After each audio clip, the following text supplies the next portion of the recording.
दुनिया की दोस्ती, ये दुनिया की दोस्ती मिस्ल कागज फूल है, देखने में खुशनुमा है, वो कुछ भी नहीं है। अल्लाह ताआलार दरबारे असंख्य अगणित शुक्र ও সুজুদ যে রব্বুল আলামিন আমাদেরকে অত্যন্ত দয়া করে, মায়া করে, মহব্বত করে, ভালোবেসে পবিত্র রমজান মাসে পবিত্র শুক্রবার দিনে জুমার নামাজ আদায় করার জন্যে দুনিয়ার সমস্ত যায় ঝামেলা থেকে মুক্ত করে, পৃথক করে মসজিদে আসার বসার মতো তৌফিক দান করেছেন। সেজন্য সেই মহান স্রষ্টা, সৃষ্টিকর্তা, আসমানের মালিক, জমিনের মালিক, কুল কায়নাতের মালিক রব্বুল আলামিনের দরবারে কালিমাতুশ শুকর আদায় করি, সকলেই বলি আলহামদুলিল্লাহ। আমরা জানি রমজান মাস অত্যন্ত বরকতপূর্ণ মাস। এই মাসের মধ্যে আরেকটা সবচেয়ে বড় যেই ফজিলতের বিষয় সেটা হলো শবে কদর। তো শবে কদর কারা পাবে? আল্লাহ রাসূল সাল্লাল্লাহু আলাইহি ওয়াসাল্লাম ইতিকাফকারীর ব্যাপারে বলেছেন, যারা ইতিকাফ করবে তাদের জন্য অনেকটাই সুনিশ্চিত তারা শবে কদর পেয়ে যাবে। আর শবে কদরের সম্পর্কে আলোচনা করা হয়, আজকে অন্য একটা বিষয় নিয়ে আলোচনা করব। খায়রুম মিন আলফিশ শাহর, 1000 মাসের চাইতেও এক রাত্রির ইবাদত উত্তম। এই জন্য যাদের সময় আছে ইতিকাফ করা, এই ইতিকাফ করা হলো সুন্নতে মুআক্কাদায়ে কিফায়া, অর্থাৎ গ্রাম অঞ্চলে একটা মহল্লার মধ্যে এক মসজিদে ইতিকাফ করা এবং শহরের যে সমস্ত মসজিদের মধ্যে জুমার নামাজ হয় বা ওয়াক্তীয় নামাজ হয়, এই সমস্ত মসজিদেও ইতিকাফ করা যায়। মহিলারা বাড়িতে ইতিকাফ করবে। কেউ যদি 2-4 জন যদি ইতিকাফ করে পুরা গ্রামবাসীর হক আদায় হবে। আর যদি কোনো মসজিদে কেউই ইতিকাফ না করে, এই মসজিদের যত কমিটির লোক আছে, যত মুসল্লি আছে, গ্রামবাসী আছে, সকলের উপর ইতিকাফ তরক করা গুনাহ হবে। এই জন্য প্রত্যেকটা মুসল্লির উচিত হলো যারা ইতিকাফে বসে তাদের একটু খোঁজখবর নেওয়া। কিন্তু আমরা এত গাফেল, যারা ইতিকাফ করে এদের কোনোদিন খোঁজখবর নেই না, আছে না? এদের খোঁজখবর নেওয়া, কারণ ওরা আপনাদেরকে দায়িত্ব মুক্ত করছে, এদের ফজিলত অনেক বেশি। রাসূল আকরাম সাল্লাল্লাহু আলাইহি ওয়াসাল্লাম বলেন, আন ইবনে আব্বাস রাদিয়াল্লাহু তাআলা আনহু আন্না রাসূলুল্লাহি সাল্লাল্লাহু তাআলা আলাইহি ওয়াসাল্লাম قال في المعتكف وهو يعتكف الذنوب ويجري له من الحسنات كعامل الحسنات كلها। রাসূল আকরাম সাল্লাল্লাহু আলাইহি ওয়াসাল্লাম ইরশাদ করেন, ইতিকাফকারী সকল পাপ হতে মুক্ত থাকে। যেই 10 দিন ইতিকাফ করে ওই লোকটা পৃথিবীর সমস্ত গুনার কাছ থেকে মুক্ত থাকে এবং তার জন্য যত বেশি নেকি লেখা হয়, যেমন স্বয়ং সে সর্বপ্রকার সৎ কাজ করিতেছে।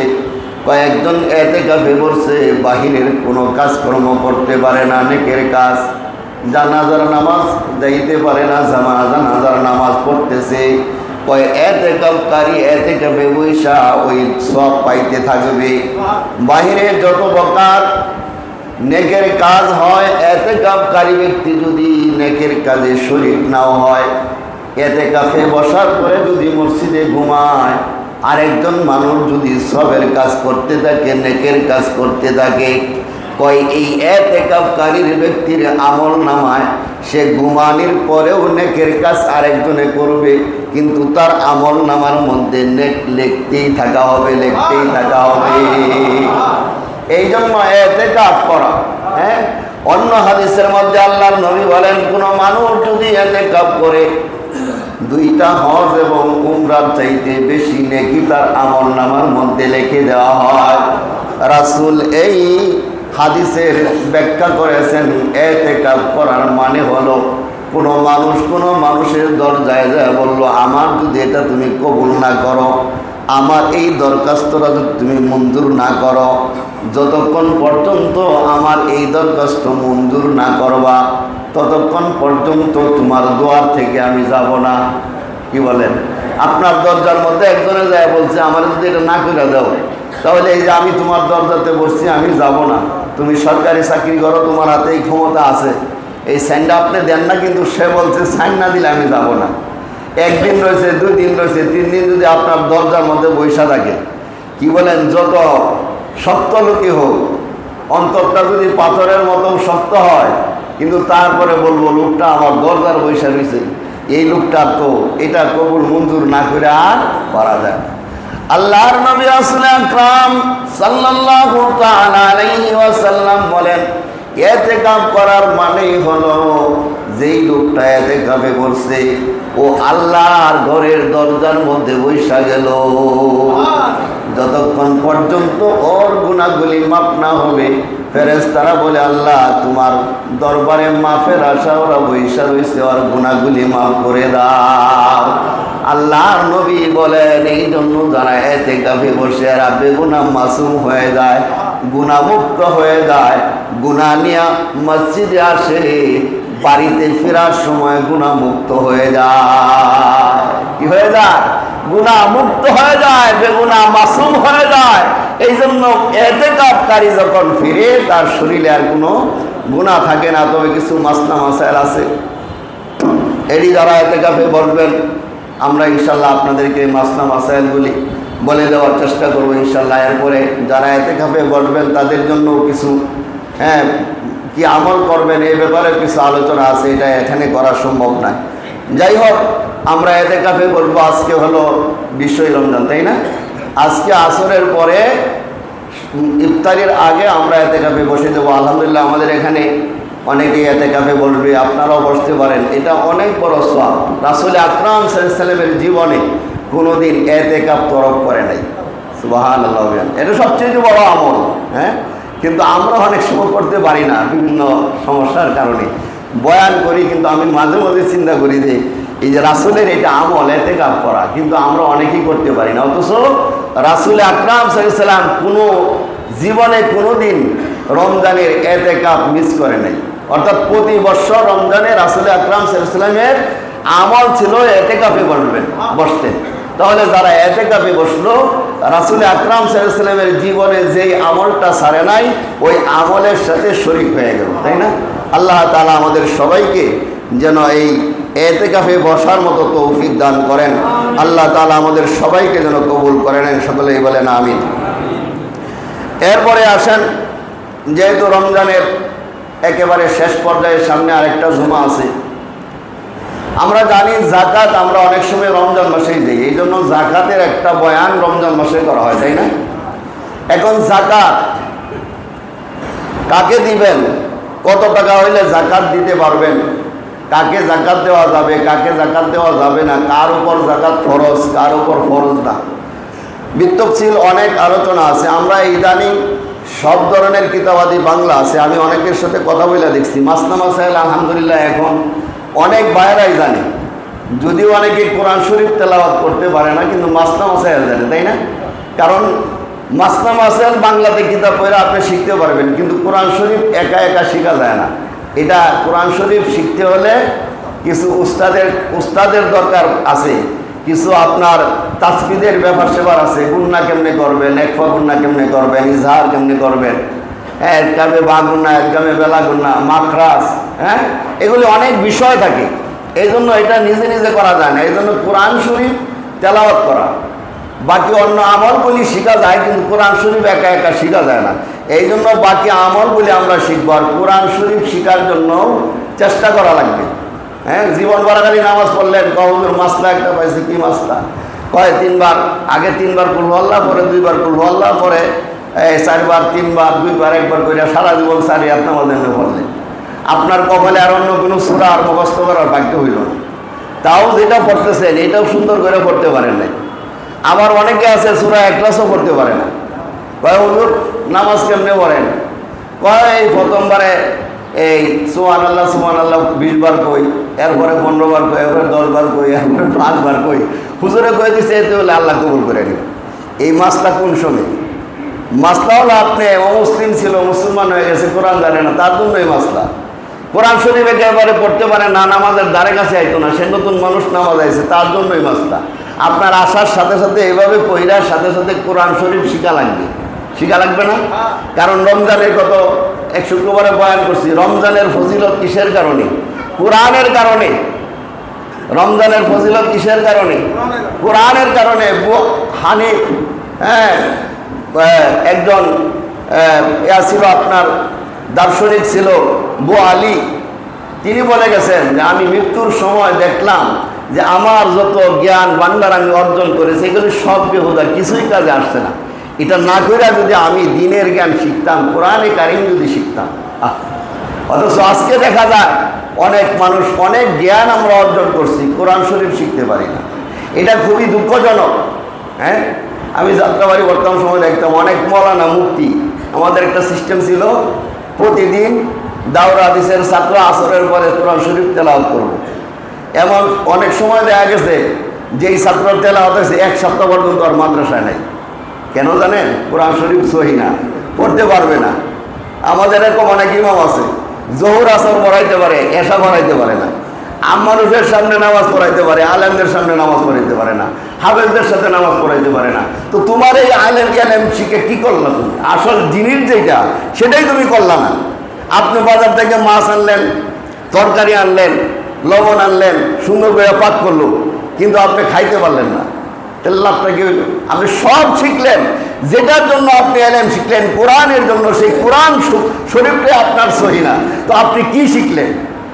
আপনি কি করলেন? নামাজ পড়তেছেন, আপনার সূরা কেরাত সহি না। নামাজের মধ্যে সূরা ভুল বললে নামাজ হয়? হ্যাঁ, নামাজ ভাঙার কারণের মধ্যে একটা কারণ আছে, নামাজের মধ্যে কোরআন শরীফ অশুদ্ধ পড়া। এটা বুঝেন না কেন? দুনিয়ার সব জ্ঞান অর্জন করলেন, কোরআন শরীফের জ্ঞানটা আপনি অর্জন করতে পারেন না। মান জাদ্দা ওয়াজাদা, যে চেষ্টা করে সফলতা অর্জন করে। অনেক মানুষ, বয়স্ক মানুষ চেষ্টা করছে কোরআন শরীফ সহি করে নিয়েছে। অনেক আম মানুষ দেখা যায় এত সুন্দর করে কোরআন শরীফ করে, কল্পনাও করা যায় না। তার তেলাওয়াত শুনে মনে হয় যে একটা মৌলানা। হ্যাঁ, আর অনেক মৌলানা আছে কোরআন শরীফ তেলাওয়াত শুনে মনে হয় মাদ্রাসার দ্বারে কাছেও গেছে না। তাহলে মেইন হলো কোরআন শরীফ শিক্ষা করা। এই জন্য কোরআন শরীফ শিক্ষা করা। কোথা থেকে কই গেলাম? যাই হোক, রমজান মাসে এই যাকাত আদায় করব আমরা। যাকাত দিব কিভাবে, কাদের উপর যাকাত ফরজ এবং কাদেরকে যাকাত দিব, অনেক বিতফসিল মাসলা আছে। যাই হোক, সংক্ষেপে আমি বোঝানোর জন্য ছোট করে বলি। 52.5 তোলা রূপা, বর্তমান বাজার 70,000 টাকার মতো, বা 70-80 এর মধ্যেই ধরেন। 70-80 হাজার টাকা হইলেই আপনার উপর যাকাত ফরজ, এতটুকু বুঝেন। আর 7.5 তোলা সোনা, এখন কিতাবের মধ্যে যেমন লেখছে, কোনো মানুষের কাছে রূপা নাই, টাকা পয়সা নাই, ব্যবসা বাণিজ্য কোনো কিছু নাই, 7.5 তোলা রূপা আছে, তার উপর যাকাত ফরজ। শর্ত হলো 1 বছর হাওলানে হাওলা 1 বছর অতিবাহিত হওয়া লাগবে। এখন কারো কাছে সোনা নাই, শুধু রূপা আছে, তাহলে 52.5 তোলা রূপা যদি থাকে, বৎসর শেষে তার উপর যাকাত ফরজ। কারো কাছে সোনাও নাই, রূপাও নাই, টাকা আছে। কত টাকা আছে? টাকার পরিমাণ হবে ওই যে আপনার যেই বাজারটা দর কম থাকে, তাহলে এই হিসাব করলে রূপার দাম হলো কম, তাই না? 7.5 তোলা স্বর্ণের টাকা অনেক বেশি, রূপার দাম কম, তাহলে রূপার টাকা আপনার, রূপার টাকার হিসাবে আপনার যাকাত আসবে। বৎসরে যদি আপনার সারা বৎসর যদি আপনার কাছে এই টাকাটা থাকে, অর্থাৎ 52.5 তোলা রূপার টাকা যদি আপনার কাছে থাকে, খাওয়া দাওয়ার পরে বেশি টাকা, তাহলে ওই টাকার উপর আপনার যাকাত দেওয়া লাগবে। এখন টাকাও নাই, সোনাও নাই, রূপাও নাই, কিন্তু আপনি ব্যবসা করেন, ব্যবসার পণ্য আছে আপনার কাছে, ওই উৎপাদিত মালের উপর যাকাত আসবে। ভালো করে বুঝবেন, উৎপাদিত মালের উপর যাকাত আসবে। তবে হ্যাঁ, যেই মেশিনগুলি আছে এগুলির উপর যাকাত আসবে না। যেই বাড়ির আপনার ভাড়া দিয়া চলেন, এই বাড়িতে যাকাত আসবে না। যেই বাড়িতে থাকেন যাকাত আসবে না। লঞ্চ, স্টিমার, যেগুলি ভাড়া দিয়ে আপনি টাকা উপার্জন করেন, এগুলির উপর যাকাত আসবে না। তবে যদি আপনি বাড়ি ক্রয় করেন বিক্রয়ের জন্য, যেটা ক্রয় করছি লাভ হলে বিক্রি করে দেব, তাহলে যে টাকা দিয়ে এই বাড়ি ক্রয় করছেন এই টাকার উপর বৎসর শেষে জাকাত দেওয়া লাগবে। কথা বুঝছেন? একটা স্টলার কিনলেন, হ্যাঁ স্টিমার কিনলেন, যে এটা আমি বিক্রি করে দিব, লাভের জন্য কিনছে, অনেক সময় এরকম করে না, লাভের জন্য কিনে।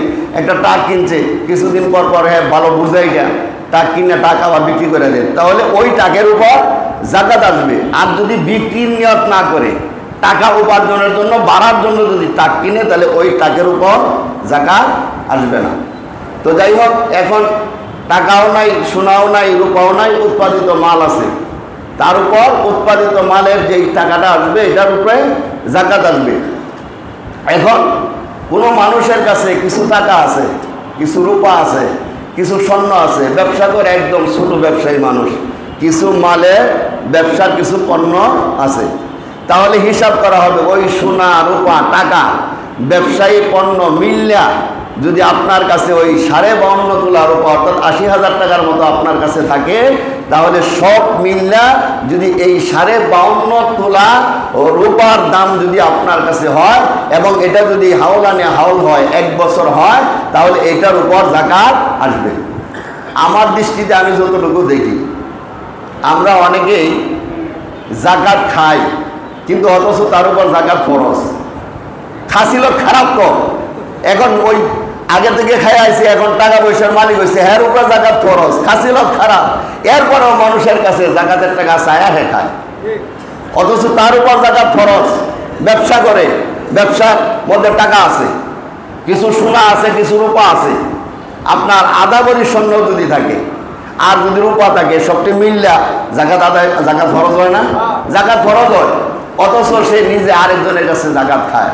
মাসলা হলো যার উপর জাকাত ফরজ তাকে যদি জাকাত দেয়, তাহলে জাকাত দেনেওয়ালার জাকাত আদায় হবে না। এই জন্য জাকাত দেওয়ার ক্ষেত্রেও হিসাব করা লাগবে যে আমি কাকে দিছি, ওই লোকের প্রকৃত পক্ষে অভাব কিনা। এর মধ্যে সিঙ্গালে এক প্রোগ্রাম করে আইতেছি, এক ফকির উঠছে গাড়ির মধ্যে, আরেক লোক ওটার সাথে সাথে ফকির নামে চলে গেছে, তো বুঝলাম না কিছু, হঠাৎ করে ফকিরটার নামে চলে গেল। আরেক লোকে বলতেছে হুজুর এর ঢাকা শহরে বাড়ি আছে 7 তলা, কিন্তু আর খাসি লোক খারাপ, এখন ছেলে মেয়ে বাড়ি করছে, এর টাকা পয়সার অভাব নাই, ছেলেরা কাছে তুমি ভিক্ষা করো না, চুরি করে ভিক্ষা করে, ওই যে খাসি লোক খারাপ, কথা বুঝেন নাই? তো এমন অনেক মানুষ আছে খাসি লোক খারাপ, আল্লাহ অভাব দূর করে দিছে, টাকা পয়সা আছে, এর পরে জাকাতের টাকা খায়। যদি ওর উপর জাকাত ফরজ হয় আর ওরে যদি আপনি জাকাতের টাকা দেন, তাহলে আপনার জাকাত আদায় হবে না। কথা বুঝছেন? এই জন্য জাকাত দেওয়ার ক্ষেত্রেও হিসাব করা লাগবে। আরেকটা মাসালা হলো, এটা নিয়ে আমাদের সমাজের মধ্যে অনেক দ্বন্দ্ব। কেউ বলে জাকাতের টাকা মাদ্রাসায় দেওয়া যাবে, কেউ বলে জাকাতের টাকা মাদ্রাসায় দেওয়া যাবে না, কেউ বলে জাকাতের টাকা মসজিদে দেওয়া যাবে, কেউ বলে জাকাতের টাকা মসজিদে দেওয়া যাবে না, কেউ বলে জাকাতের টাকা ঈদগাতে দেওয়া যাবে। কালেকশন করছে, জাকাতের টাকা কালেকশন করে ঈদগাহ সুন্দর করে। মাসালা হলো জাকাতের টাকা মসজিদেও দেওয়া যাবে না, মাদ্রাসায়ও দেওয়া যাবে না, ঈদগার ময়দানেও দেওয়া যাবে না। তবে মাদ্রাসায় যে কালেকশন করে, বড় বড় মাদ্রাসা যেগুলো আছে, মনে করেন বাংলাদেশের মধ্যে যে কয়টা নাম করা মাদ্রাসা আছে, হাটাজারি, চরমোনাই, যাত্রাবাড়ি, ফরিদাবাদ, প্রত্যেকটা মাদ্রাসার মধ্যেই জাকাতের টাকা কালেকশন করে। ওই শুধু কালেকশন করে না, আমি যখন ছিলাম যাত্রাবাড়ি দেখছি যে ব্যাগ বইরা জাকাতের টাকা অফিসে জমা হয়ে গেছে। কথা বুঝেন নাই? কোটি কোটি টাকার মালিক ব্যাগ বইরা নিতে যায়।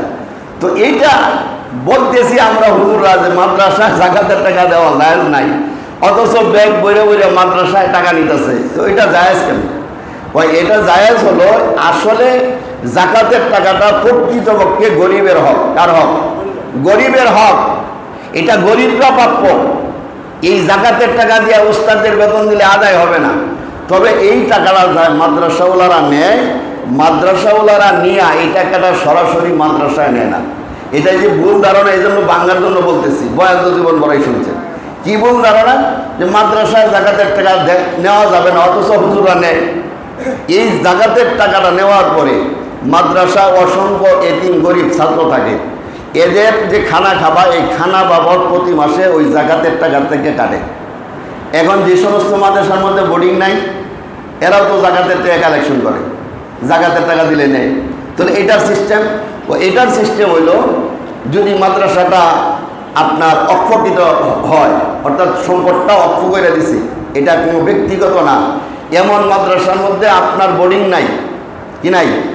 বোর্ডিং নাই, এখানে খাওয়া দাওয়ার সিস্টেম নাই। ছাত্ররা আইসা বা ছাত্রীরা আইসা পড়ে আবার চলে যায়। এরা যদি জাকাতের টাকা কালেকশন করে তাহলে এদের সিস্টেম হলো, এদের মধ্যে অনেক গরিব ছাত্র আছে, ছাত্রী আছে, এদের মাসিক বেতন দিতে পারে না, টাকা পয়সার জন্য পড়তে পারে না।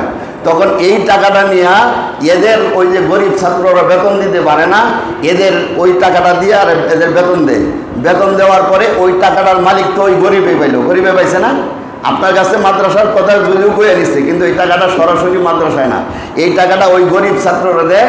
গরিব ছাত্র তার মাসিক যে বেতন আছে এই বেতনটা দেয়, অথবা এই টাকাটা দিয়ে তাহালিল করে, তাহালিল করার পরে টাকাটা নেয়। এই জন্য জাকাতের টাকার মাসালা হলো, যদি কেউ মাদ্রাসায় টাকা দেয় তাহলে বলে দিতে হবে এটা জাকাতের টাকা বা এটা সাধারণ ফান্ডের টাকা। সাধারণ ফান্ডের টাকা দিলে মাদ্রাসার যে কোনো কাজে লাগাইতে পারবে, কাজ করতে পারবে, শিক্ষকের বেতন নিতে পারবে, গোরাবা ফান্ডেও কাজ করতে পারবে, সব দিতে পারবে। কিন্তু জাকাতের টাকা সব ফান্ডে নিতে পারবে না, সিস্টেম করে নেওয়া লাগবে। কথা বুঝছেন? এই জন্য মাদ্রাসায় যদি জাকাতের টাকা দেয় তাহলে বলা লাগবে এটা মাদ্রাসায় যে জিতেছেন আপনি জাকাতের টাকা। হ্যাঁ, এখন আপনার আত্মীয় স্বজনকে দিবেন জাকাতের টাকা। তখন যদি বললে দেন তাহলে ওই লোকটার মন খারাপ হবে। আজকে দুই ভাই একই মায়ের পেটের সন্তান, আমার ভাই ধনী হয়েছে, আজকে আমার জাকাতের টেয়া দেয়, তাহলে তার মনে একটু কষ্ট পাইব না? একটু কষ্ট পাইব। এই জন্য মশালা হলো, আপনি যখন আপনার আত্মীয় স্বজনকে জাকাতের টাকা দিবেন তো আপনি নিয়ত করবেন যে এটা জাকাতের টাকা। কথা বুঝছেন? আপনি নিয়ত না করলে আবার ওই আপনার জাকাত কিন্তু আদায় হবে না, আপনার জাকাত আদায় হবে না। তাহলে সাধারণ দানে চলে যাব, তাহলে জাকাত আদায় হবে না। আপনি মনে মনে নিয়ত করবেন আমি জাকাতের টাকা দিতেছি, কিন্তু যাকে দিতেছেন তাকে বলা যাবে না যে আমি জাকাতের টাকা দিতেছি। বরং এটা না বললে আপনার ভাইকে বলেন এই ঈদ আসছে, জামা কাপড় কিনছো কিছু বলা মানে লেগে, তখন আপনার ভাই আমার তো টাকা নাই, টেয়া নাই, কি দেখে মুখগুলো মানে তো কইতেছে ঈদ আইছে জামা কাপড় কেনার জন্য, কিন্তু হাতে টাকা টুকা নাই। তখন আপনি 10,000 টাকা বাইর করে দিলেন যে এই 10,000 টাকা নিয়ে ফোলা মানে জামা কাপড় কিনা দিয়ে ঈদের বাজার টাজার কর। তাহলে ভাই খুশি হবে না বেজার হবে? খুশি হবে, কারণ আপনার বলার দরকার নেই। এই জন্য জাকাত হিসাব করে দেওয়া লাগবে। অনেকে আবার কয় আমি তো সারা বছর এমনি দান করি, এই জন্য জাকাতের হিসাব কিতাব করি না। না, দান আর জাকাত যদিও একই সিস্টেম, কিন্তু এটার খাত ভিন্ন আছে। কথা বলেন নাই? জাকাতের টাকাটা পরিপূর্ণ হিসাব করে আপনার কড়ায় গন্ডায় হিসাব করে আপনার দেওয়া লাগবে।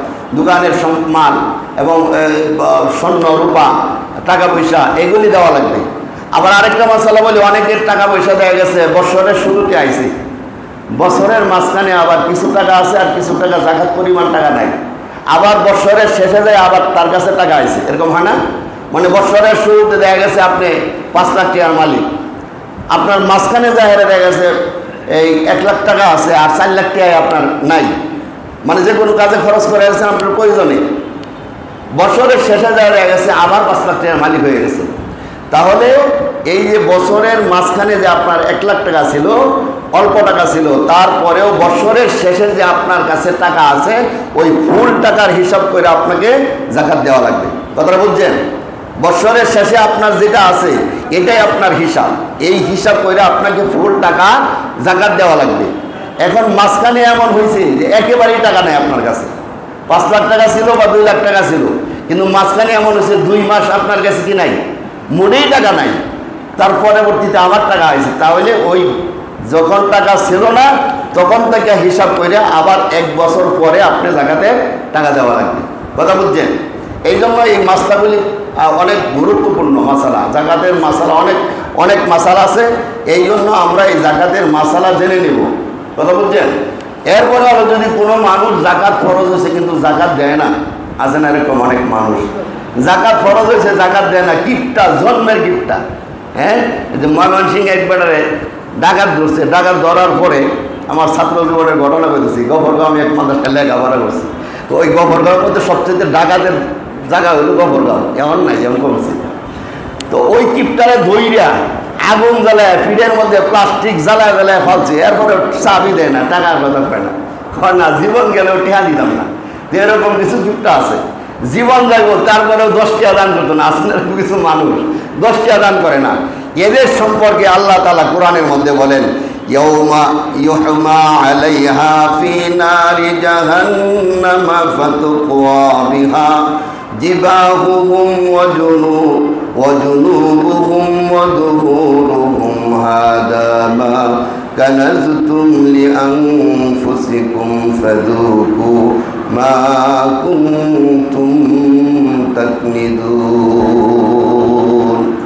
আল্লাহ বলেন, যাদের উপর যাকাত ফরজ করা হয়েছে অথচ তারা যাকাত দেয় না, আল্লাহ রাস্তা দান করে না, আল্লাহ বলেন ইয়াউমা ইউহমা আলাইহা ফি নারি জাহান্নাম, হাশরের ময়দানে ওই যাকাত যাদের উপর ফরজ হয়েছে যাকাত দেয় নাই, এদের জন্য ওই সোনা এবং রূপা টাকা পয়সা জাহান্নামের আগুন দ্বারা উত্তপ্ত করা হবে, গরম করা হবে।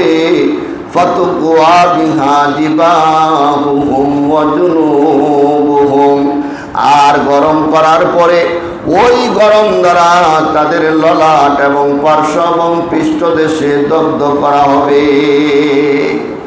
টাকা আছে তো যাকাত দেন না, টাকা পরে দেখান, মাত পরে দেখান। আয়াতটা ভালো করে শুনালেন। আল্লাহ নিজে কইতেছে যদি যাকাত না দেয়, ওই যাকাত না দেওয়ার কারণে তাদের শাস্তি হলো তাদের এই টাকা পয়সাগুলি জাহান্নামের আগুন দ্বারা কিন্তু জ্বালাইব, দুনিয়ার আগুন না। এটা মনে করি না যে দুনিয়ার আগুন, জাহান্নামের আগুন। কথা বুঝছেন? জাহান্নামের আগুন, এটার ব্যাখ্যা করতে গেলে আবার এক বয়ান হয়ে যাব। তো ওই জাহান্নামের আগুন দ্বারা এটিরে জ্বালাইব, গরম করব, গরম করে আপনার কপালের মধ্যে দাগ দিব, গালের মধ্যে দাগ দিব, পিঠের মধ্যে দাগ দিব, আপনার সিনার মধ্যে দাগ দিব। যদি এটা খাইতে খুব মজা লাগে তাহলে আপনার মালের সম্পদের যাকাত দেওয়ার দরকার নাই। আর যদি মনে করেন না এত কষ্ট আমি সইতে পারবো না, তাহলে আল্লাহর হুকুম অবশ্য মাইনা আপনার মালের যাকাত করায় গন্ডায় হিসাব করে দেওয়া লাগবে। এটার হক আপনি না, এই আপনার কাছে টাকা আছে কিন্তু এটা আপনার হক না। এই হক হইল কার? গরিবের। কি বলেন? কার হক? গরিবের হক। এটা আপনার হক না। মসজিদের অনেক ফান্ডের টাকা আমার কাছে থাকে, কথার কথা ধরে ইফতারির টাকা আছে, এই ইফতারির টাকা আমার কাছে আছে, এটার মাধ্যমে কি আমি এটার হককে আমি? কথা বলে না, এটার মালিক আমি? এটার মালিক আমি না, এটার মালিক মসজিদের নাইবে মোতাল্লি আমিনুর রহমান খান দিছে ইফতারি ব্যক্তিদেরকে ইফতার করানোর জন্য। প্রতিদিনই তো আমাদের এনেকে ইফতারি করানো হয়, আর বিশেষ বিশেষ বড় উসিকুল যেদিন হয় অন্যজনে করায়, কিন্তু প্রতিদিন ইফতারি করানোর জন্য নাইবে মোতাল্লির ফান্ড আছে একটা, এটা দিচ্ছে আমাদেরকে, প্রতিদিন ইফতারি করাই। এই যে টাকাটা কিন্তু এটা আপনাদের যারা রোজা রাখে তাদের ইফতারির হক, যারা রোজা রাখে তাদের হক। কি বলেন? তাদের হক না নাকি এটা আমার হক? আমার হক না, আমার কাছে দিছে, আমানত ছিল, আমি আমানতদার, কিন্তু এটার হক হইল রোজাদাররা, তাই না? এখন মনে করেন অফিস থেকে আমরা 3 জন স্টাফ আছি, 3 জন স্টাফের টাকা পয়সা আনি, যেমন মনে করেন বোনাস দিছে। এখন বোনাসের টাকাটা 3 জনের টাকাটা আমি আনছি, আমার কাছে আছে, কারণ এই 3 জনের টাকার হককে আমি না, 3 জনের টাকা যেটা দিছে এটা দিছে নাইবে মুতাল্লি, হক হইল মৌলানা সাইফুল সাহেব, হক হইল রাকিব সাহেব, হক হইল আমি। 3 জনের একজনের হক আমার, আর 2 জনের হক আমার না, এটা তারা হক, এটার আমানত আছে আমার কাছে, তাই না? তো আল্লাহ তাআলা আপনাকে যে অর্থ সম্পদ দিছে, যে যাকাতের যে টাকাটা আসে হিসাব কইরা, এটার মালিক আপনি না, এটার মালিক হইবে গরিব, এটার আমানতদারি আপনার কাছে আল্লাহ পাক দিছে, এটার আমানতদারি আপনি আছেন, এটার মালিক আপনি না। যাকাতের টাকাটার মালিক সম্পূর্ণ গরিব মানুষ, কথা বলতে পারছেন? এটার মালিক আপনি না। এখন আপনার কাছে আছে দেখে আপনি বেড়াগিরি দিয়েছেন না, দিতাম না, এটা আপনি না, এটার মালিক হইল গরিব মানুষ। এই জন্য যাকাতের টাকা করায় গন্ডায় হিসাব কইরা আপনাকে যাকাত দেওয়া লাগবে, এটা সম্পূর্ণই গরিবের হক। যদি না দেন তাহলে হাসরের ময়দানে কঠিন আযাব আপনাকে ভোগ করা লাগবে। এই জন্য করায় গন্ডায় হিসাব করিয়া আমাদেরকে যাকাত দেওয়া লাগবে। আল্লাহ তাআলা আমাদের সবাইকে যেন মালের হিসাব করে যাকাত দিতে পারে, আল্লাহ তাআলা আমাদের তৌফিক দান করেন। আরেকটা বিষয় হলো, আমাদের এই মসজিদে আমরা জানি ছেলে এবং মেয়ে 9 বছরের কমে মেয়েদেরকে আমরা পড়াইতাম, কিন্তু এখন কমিটির সিদ্ধান্ত হয়েছে কোনো মেয়ে আমরা পড়াবো না। তার কারণ হলো বিভিন্ন সময় বিভিন্ন সমস্যা দেখা দেয়। অনেক সময় দেখা যায় এক ইমাম সাহেব হক কথা কইছে, মুসল্লি খারাপ হয়ে গেছে, মুসল্লির কাছে খারাপ লাগছে, ওই ইমামে হক কথাই কইছে, অন ইমামের কোনো দোষ খুঁজে হয় না, শেষে যা লাগায় দেয় হুজুরে অমুক মেয়ের দেখছি ওটা করছে, কথা বুঝেন নাই? এমনও হয়। আবার অনেক সময় বাস্তবতা শয়তানে ধোঁকা দেওয়া, এমনও হয়ে যায়, হয় না? হয় না? হয়। মানুষ অন্য কোথাও দুর্বল না করতে পারলে মেইলে একটা দোষ দিয়া এনে দুর্বলটা করা অতি সহজ। কথা বুঝলেন না? এই জন্যই তাকুয়ার দরবার, হাক্কানি দরবারটা হলো তাকুয়ার দরবার। এই জন্য এগুলির থেকে যেন নিরাপদে থাকতে পারে, তাকুয়া যেন ঠিক থাকতে পারে, এই জন্য আমাদের কমিটির সিদ্ধান্ত হলো ছেলেরা আসবে, মেয়েরা আসবে না। কথা বুঝছেন? আরেকটা জিনিস বলি, সেটা হলো কোনো মেয়ে পুরুষ নিষেধ। আমাদের এখানে মুবারক প্রবঙ্গ আছে, যাদের কোনো সমস্যা আছে আপনারা মেহরবানি করে মুবারক রঙ্গ শুনবেন, এবং মুবারক প্রবঙ্গ আমাদের কাছে আছে। যদি আপনাদের কোনো অসুস্থতার এমন হয় যে হাক্কানি হুজুরের কাছে গেলে একটু ফু দিলে ভালো হয়ে যায়, তাহলে এই ফুল লাগে না এসে আমাদের কাছ থেকে মুবারক প্রবঙ্গ নিয়ে যাইবেন। আল্লাহর উপর বিশ্বাস করে এটা শুনবেন, কালিমায় শাহাদত করে বিসমিল্লাহ করে শুনবেন, কাজে লাগবো। কিন্তু মেহরবানি করে এখানে কবিরাজির লেগে কেউ আসবেন না। আরেকটা জিনিস হলো, অনেক মেয়েরা মসজিদের ভিতরে ঢুকে যায় কবিরাজির লেগে। আপনার এখানে তো কবিরাজি করা হয় না, তো আরেকখানে গেলে বৃষ্টিয়া দেওয়া লাগে, বৃষ্টিয়ার কারণে ফাটাই দিচ্ছে মসজিদে, হাক্কানি মসজিদে যায়। তো বৃষ্টিয়া খরচা করতে পারেন না, আমি হাক্কানি মসজিদ করতে টেয়া লাগে না, এনে যান। অথচ তাকওয়ার সম্পূর্ণ তাকওয়ার খেলা। আপনার কাছে আপনার মেয়ে ছিল, কিন্তু হুজুরের কাছে কি আপনার মেয়ে ছিল? কবিরাজের কাছে আপনার মেয়ে ছিল? আপনার মেয়ে, কিন্তু আমার তো আর মেয়ে না। আমার মেয়ে না, আপনার মেয়ে আপনার জন্য বিবাহ করা হারাম, কিন্তু আপনার মেয়ে তো বিবাহ করা আমার জন্য জায়েজ না? তো আপনার এই 20 বছরের মেয়েটা যখন হুজুরে ফু দেয়, যখন নজরটা বুকের কাছে যায়, আর ওই ফু দেওয়ার পরে যখন ইমাম সবাই নামাজের মধ্যে দাঁড়ায়, এটা মনের মধ্যে একটা খারাপ ধারণা আসতে পারে কি পারে না? এটা তাকওয়ার খেলাপ না? কথা বলে না, তাকওয়ার খেলাপ না? এই জন্য নিজেরা ইমানদারিকে ভালো রাখতে হবে। এই জন্য আমি বলি, এই মসজিদ প্রতিষ্ঠান চালাইতে হলে শুধু আমরা 3 জনের দ্বারা সম্ভব না, আপনাদের সহযোগিতা লাগবে, বিভিন্ন সহযোগিতা লাগবে। মনে করেন আপনারা করেন, আলহামদুলিল্লাহ, অনেক সময় দেখা যায় আমরা এই মোটা পানি বইরে পড়তেছে, আমরা 3 জন নাই, আপনারা এটা বন্ধ করেন। এই যে মসজিদের সবগুলি আপনারা উঠান বিছান, এটা বড় সহযোগিতা, এর থেকে আর বড় সহযোগিতা নাই। এরপরেও আরও সহযোগিতা লাগবে, যে কোন সহযোগিতা যেন আমরা তাকওয়াবান থাকতে পারি, এমন কোনো কাজ আমাদেরকে করাইবেন না যেটার কারণে আমাদের সমস্যা হয়। অনেক সময় দেখা যায় চা খাইতে গেছি মসজিদের মধ্যে, মুসল্লি টিয়া দিয়ে গেছে, কেউ টাকা দিতে গেছি, পাঠিয়ে এত দিয়ে দিছি, আপনি টাকা নিলেন কেন? দেওয়া হয়ে গেছে গা, আমি তো জানি না টাকা দেওয়া হয়ে গেছে গা। এখন আমি এই জিনিসটা আরও অনেকবার বলছি, যদি আপনার খাবাই নিয়ে ইচ্ছা হয়, মনে করেন যে না খাবোই, হুজুরকে একটু চা খাওয়াবো, তাহলে আমাদের ওজিফাতে বসেন, হাক্কানি হন, ওজিফাটা পড়েন। এরপরে হালাল টাকা যদি থাকে আমাকে বললেন যে হুজুর আমার সম্পূর্ণ হালাল টাকা, হারাম নাই, বললেন এই 4 টাকাটা দিয়ে, না হলে আপনার এই হারাম টাকা খাওয়ায় ইমাম সাহেবের নামাজ নষ্ট করিয়া সব মুসল্লিদের নামাজ নষ্ট করেন না। কথা বলতে পারছি? আল্লাহ তাআলা আমাদের সবাইকে আমল করার তৌফিক দান করেন। ওয়া আখিরু দাওয়ানা আলহামদুলিল্লাহি রাব্বিল আলামিন। যারা সুন্নাত পড়েন নাই সুন্নাত পড়েন।